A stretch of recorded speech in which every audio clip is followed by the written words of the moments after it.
Ada yang lebih mengerikan dari itu. Ini ilmu mengerikan kalau dimasukkan ke ranah ilmu. Ilmu yang sangat mengerikan. Zaman dulu hanya raja-raja yang mampu melakukan ini. Hanya keturunan-keturunan para dewa, yaitu para raja yang diperkenankan melakukan ini. Yang memiliki kemampuan melakukan ini. Itu dulu. Dan sekarang kita semua yang melakukan ini.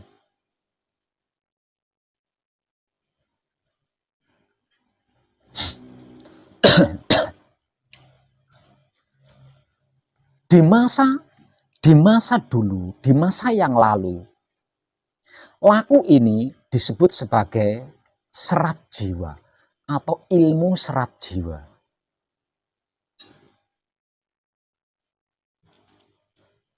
Kalau panjenengan ingin mengetahui, di era modern ini, pemilik ilmu serat jiwa ini adalah presiden kita. Presiden kita saat ini. Dia adalah satu-satunya manusia yang memiliki ilmu serat jiwa atau ajian serat jiwa. Peninggalan para leluhur kita yang era itu, zaman itu hanya para raja yang melakukan. Coba panjenengan saksikan. Sepak terjang presiden kita saat ini, coba panjenengan saksikan. Semakin banyak yang membencinya, semakin tinggi derajatnya. Semakin banyak yang membenci dia, membuli dia, semakin terhormat dia. Dan dia tidak melakukan apa-apa. Padahal dia seorang presiden loh. Terlalu mudah ya untuk menemukan rakyatnya yang macam-macam itu terlalu gampang buat. Karena dia seorang presiden. Dibenci, dibully, dicari-cari kesalahannya, difitnah, dituduh itu, diam saja. Nah, dia tetap fokus pada tugasnya sebagai seorang presiden.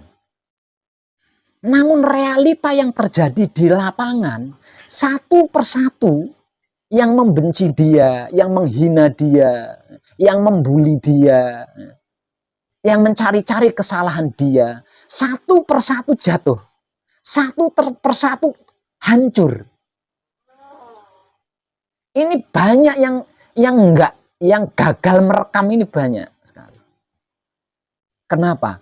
Karena beliau memiliki ajian serat jiwa. Dia memiliki ilmu serat jiwa. Ilmu sabar narimo kalau dalam istilah Jawanya. Dengan saksikan saja. Ada berapa ribu yang mengfitnah presiden kita. Presiden saat ini. Ada berapa ribu yang membenci, yang mencari-cari kesalahan dia, yang memfitnah dia itu ada berapa ribu.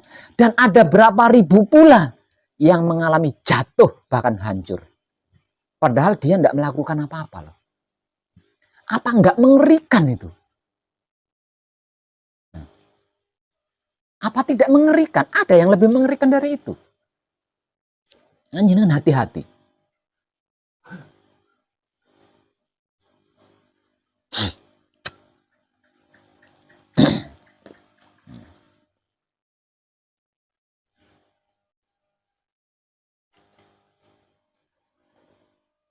Ajian serat jiwa atau ilmu serat jiwa adalah sikap dan sifatnya satrio sejati, sejatine satrio. Yang sering panjenengan sabdakan ketika membaca kunci.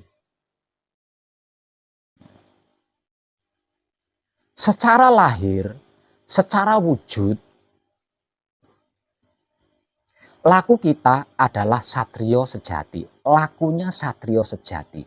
Nah, lakunya satrio sejati ini sabar, nerima, ngalah, jujur, welas. Ribet itu. Secara batin atau secara jiwa, laku kita adalah lakunya sejatinya satrio.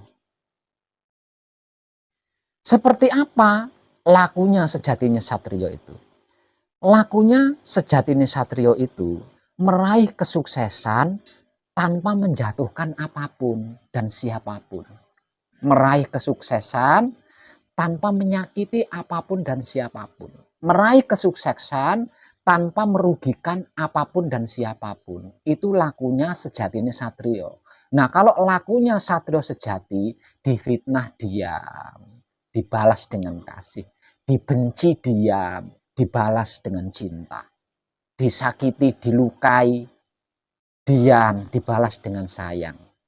Itu lakunya satrio sejati. Ini mengerikan sekali. Bahkan lebih mengerikan karma. Karma belum seberapa mengerikannya.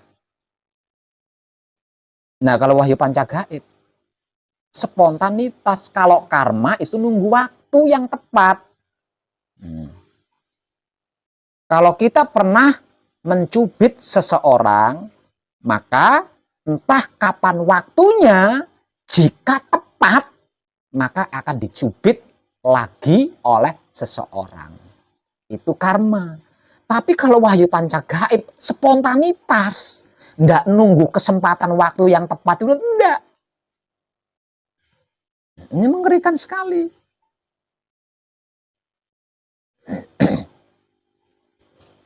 Jadi kalau panjenengan ingin berlaku sebagai satrio sejati, sejati ini satrio, contoh presiden panjenengan saat ini. Contoh itu. Itu lakunya satrio sejati, sejati ini satrio, atau aji serat jiwa.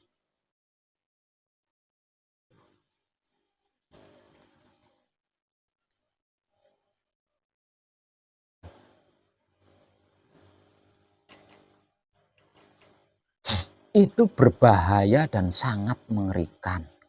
Lawang tidak melakukan apa-apa saja sudah jatuh sendiri, tidak melakukan apa-apa saja sudah hancur sendiri, apalagi sampai melakukan sesuatu.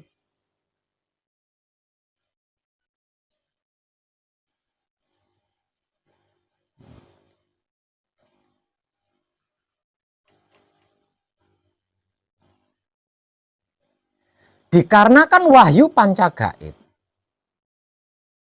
adalah jati dirinya manusia hidup yang sesungguhnya di muka bumi ini.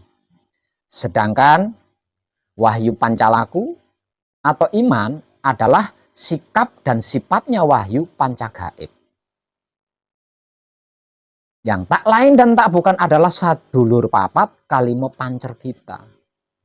Yang sedang kita kaji agar supaya kita bisa mengenal lagi setelah seumur hidup lupa.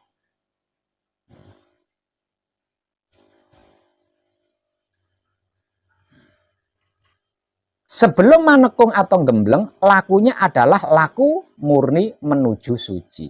Arti maksudnya, dikarenakan hendak menuju suci, maka seluruh lakunya harus murni. Murni dari semua bentuk ego, murni dari semua bentuk pamrih, murni dari semua bentuk arogan. Hanya dengan seperti itu laku kita bisa murni. Dan ketika laku kita bisa murni, maka kita bisa mencapai suci. Suci itu apa? Suci itu sedulur papat kalimo pancer, ya wahyu pancagaib itu sendiri. Yang sedang kita usahakan untuk bisa kenal.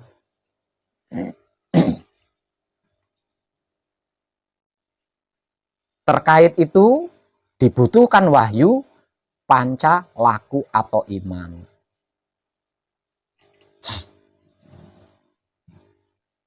Ketika manekung atau gembleng totalitas, karena manekung atau gembleng adalah penyelesaian laku murni menuju suci. Artinya kemurniannya harus totalitas. Tidak bisa tanggung-tanggung, tidak bisa setengah-setengah.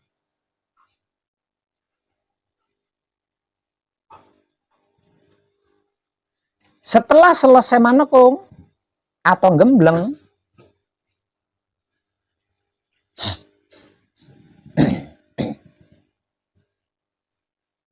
ini lebih ekstra rumit lagi. lebih berat lagi, lebih sulit lagi. Dikarenakan di dalam prakteknya semua pergerakan dan pergerikan harus bisa disadari. Ini lebih rumit lagi. Harus mampu menyadari seluruh pergerikan dan pergerakan yang terjadi selama sehari semalam atau 24 jam full. Karena hanya dengan seperti itu kita bisa mengenali diri kita itu siapa, dari mana, untuk apa, dan hendak kemana. Jika tidak, nggak akan bisa.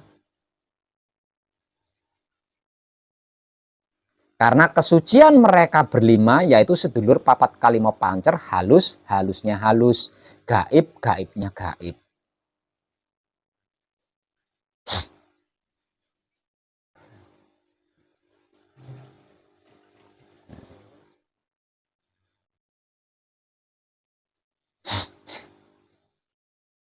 Dan yang terpenting, untuk mbak-mbaknya, juga untuk panjenengan semuanya, Mas. Kalau panjenengan sudah berumah tangga, ini sangat rumit. Nah, ini sangat rumit. Laku suci menuju kelanggengan atau keabadian. Setelah manekung atau gembleng, ini sulit, ini rumit kalau panjenengan sudah berkeluarga.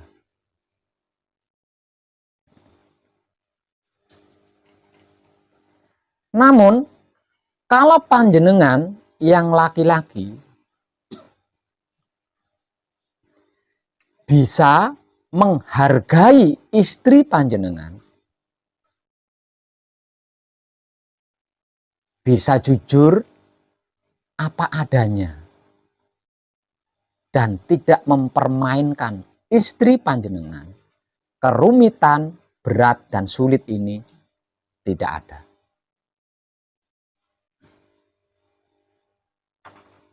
Jadi, pertobatan panjenengan di sini benar-benar harus totalitas.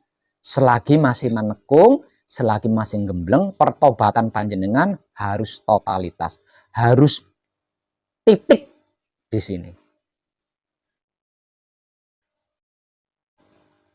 Karena hanya dengan begitu, panjenengan tidak akan kembali kepada masa lalu. Karena hanya dengan seperti itu, panjenengan tidak lagi meneruskan masa lalu. Artinya, panjenengan sangat mudah menghormati istri panjenengan, ibu dari anak-anaknya panjenengan sendiri, itu gampang banget. Menghargai istri panjenengan yang tak lain dan tak bukan adalah ibunya anak-anak panjenengan, itu sangat gampang. Jujur dan tidak mempermainkan istri panjenengan yang tak lain dan tak bukan adalah ibunya anak-anak panjenengan, itu sangat mudah. Tanpa harus kembali ke masa lalu dan melanjutkan masa lalu lagi.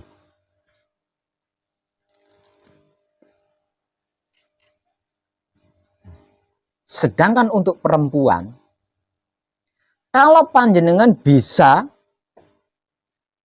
setia tuhu kepada suami panjenengan, kalau panjenengan sudah berkeluarga, bisa menghormati suami panjenengan, maka sulit, berat, dan rumit itu menjadi tidak ada.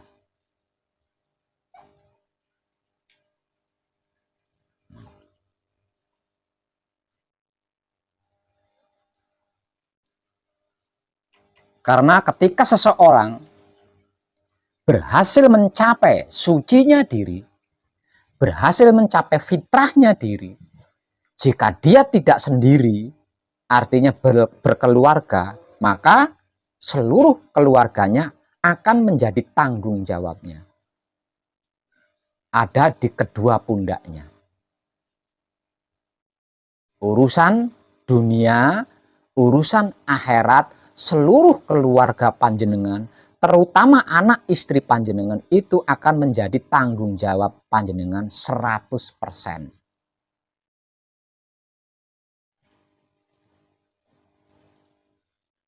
Ini berat, sulit dan rumit kalau panjenengan tidak bisa menghargai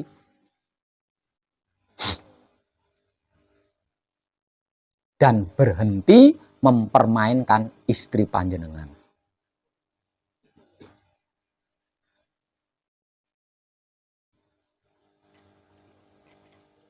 Nah, untuk kaum wanita juga sama.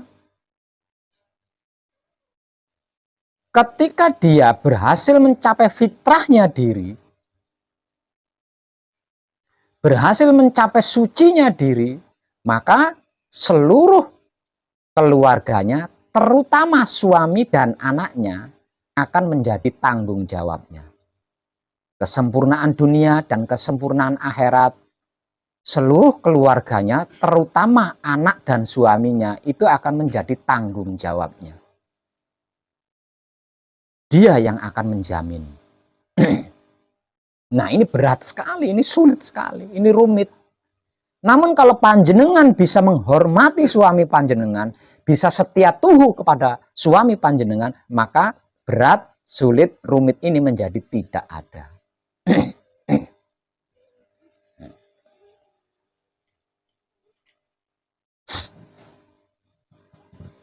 Jadi, kesempurnaan dunia akhirat yang harusnya menjadi tanggung jawab suami itu akan berpindah menjadi tanggung jawab seorang istri. Jika istrinya berhasil mencapai fitrahnya diri atau sucinya diri.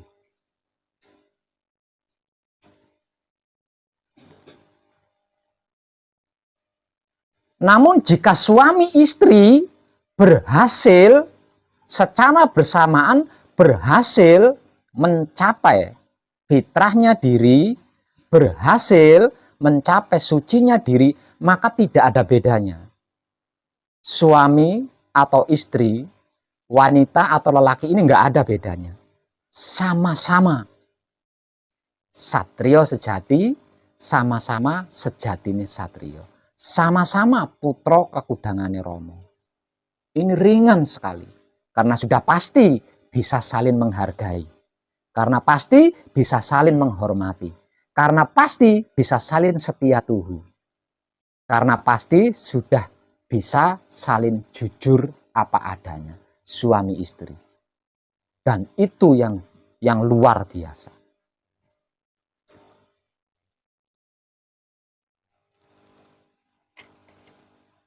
Namun kalau istrinya yang berhasil mencapai fitrah atau sucinya diri, sedangkan suaminya belum atau tidak, sebagai seorang istri harus tetap setia tuhu dan menghormati suaminya.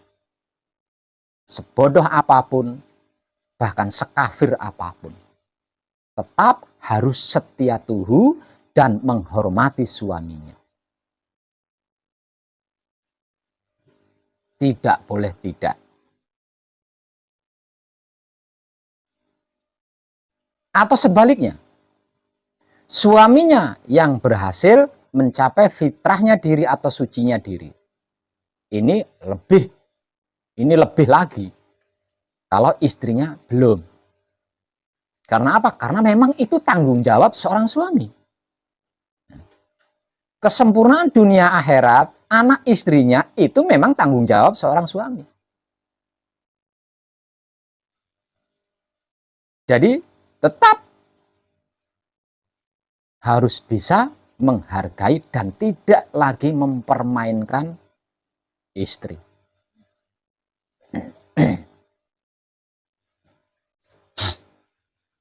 Karena jika tidak, panjenengan akan mengalami kesulitan-kesulitan dan berat. Laku sucinya itu pasti sulit, laku sucinya itu pasti berat.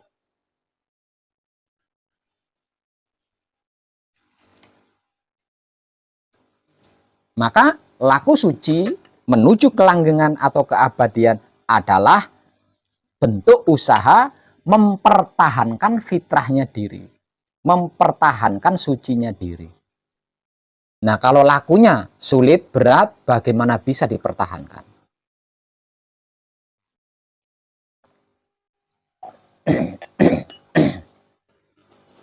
Berani datang menemui saya di pesanggeran ini, berarti panjenengan telah mengambil keputusan itu.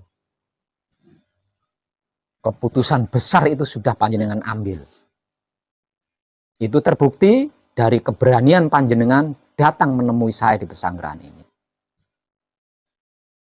Jadi, kalau sampai panjenengan kumat lagi, kembali ke masa lalu, melanjutkan masa lalu panjenengan, hati-hati panjenengan. Selain tidak mendapatkan apa-apa, dari yang panjenengan kaji bersama saya di sini, panjenengan akan celaka. Karena ini mengerikan, seperti yang sudah saya ungkap tadi.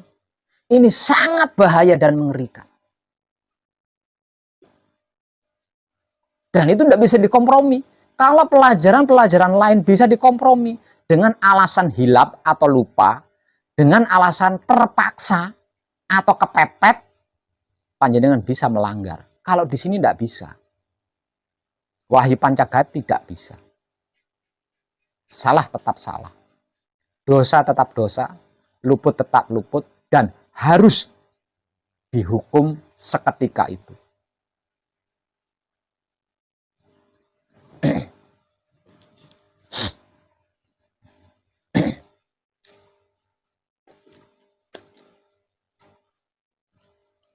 Panjenengan bisa mampu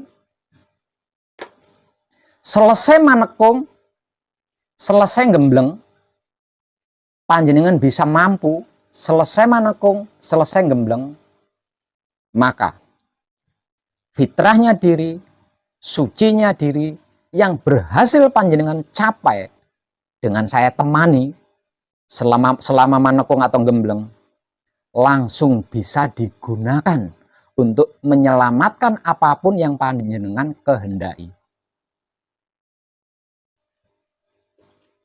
Langsung bisa digunakan untuk menggenggam dunia seisinya. Langsung bisa.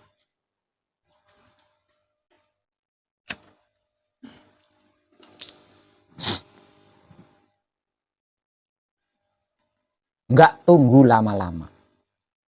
Tidak menunggu lama-lama. Langsung bisa.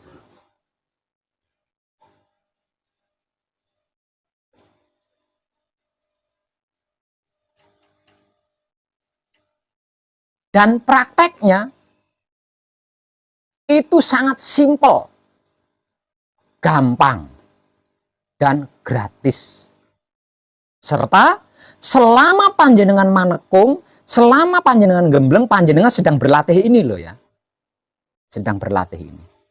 Kalau panjenengan tidak terlatih di sini, kalau tidak menjadi ahli di sini, panjenengan tidak akan mendapatkan apa-apa.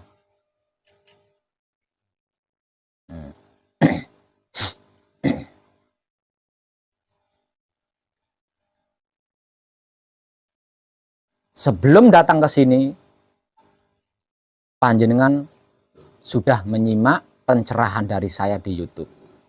Artinya sedikit banyak panjenengan ngerti, paham, dan tahu.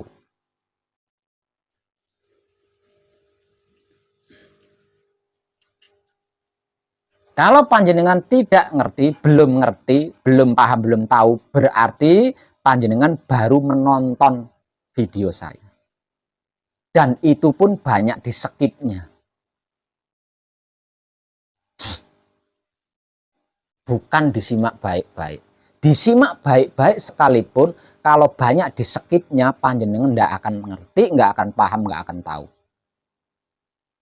Bahwa pelatihan paling utama di dalam manekung atau gembleng adalah dua hal yang saya maksud.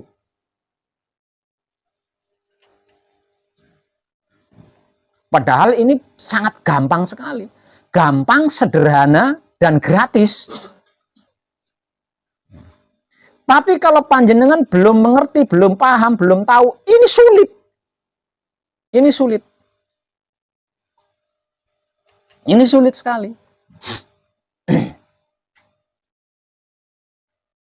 Dan selama panjenengan manekung atau gembleng, ini ya yang ada sekarang ini. Selama panjenengan mantung, saya belum mencium bau ini dari panjenengan. Saya belum mencium baunya panjenengan itu mempraktekkan dua hal yang menjadi inti utama pelatihan di dalam manekung atau gembleng ini. Inti paling utama pelatihan di dalam manekung atau gembleng adalah diam ketika panjenengan bersamadi setelah melakukan patrap. Di luar patrap samadi, menikmati rasanya kelakuan diri dengan kesadaran cinta kasih sayang hidup. Dua hal ini panjenengan sedang berlatih selama manekung atau gembleng. Sampai panjenengan ahli. Kalau panjenengan tidak ahli, belum ahli, selesai manekung, selesai gembleng, meninggalkan pesanggeran ini, panjenengan tidak bisa melakukan apa-apa. Nah, selama panjenengan manekung atau gembleng, untuk panjenengan yang ada saat ini, saya belum mencium panjenengan bau mempraktekkan dua hal ini.